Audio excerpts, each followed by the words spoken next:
Labdien, kolēģi! Laikam tomēr Rīgas domai tik labi nesokās, ja nevaram apsveikt opozīcijas deputāti Bēras kundzes dzimšanas dienā šodien.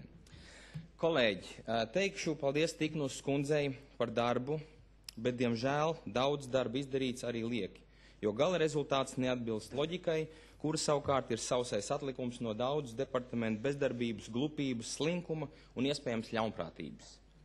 Aiz šiem sausajiem cipariem ir reāli fakti, kurus pozīcija nevarēja apgāzt komitejās, kur nu vēl tagad. Dīžāšanās kabatas un politiski angažētos mēdījos par labiem darbiem nepadara jūs baltākus ar to piķi, ar kur jūs tik dāsni šķaidāties. Satiksmes departaments buldozerē savu. Tā vietā, lai izsludinātu konkursu par Rīgas luksaforu apkalpošanu, kur savu interesi jau izrādījusi viena no lielākajām pasaules kompānijām, kura strādā jau izsenis Minhenē, Stokholmā, Kopenhāgenā un citur, imitējot aktīvu darbošanos, ir radījusi samazinājumu par 40 000 latu. Tā pašā laikā Rīgas domas revīzijas komisija norādīja neliederīgi iztērēt līdzekļi 300 000 latu apmērā.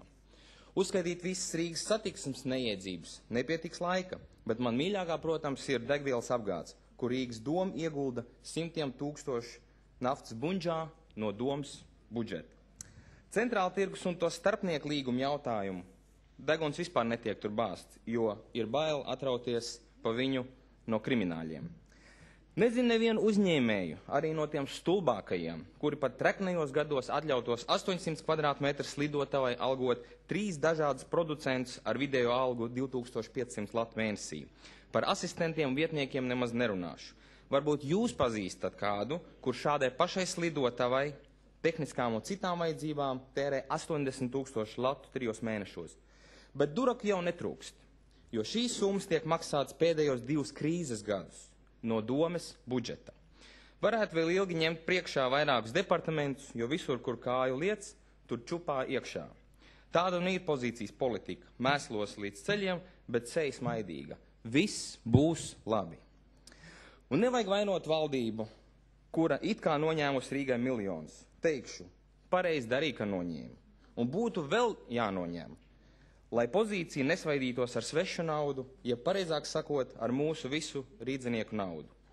Zinu, redzu un jūtu, ka arī starp pozīcijas deputātiem ir loģiski domājoši un domājoši kolēģi.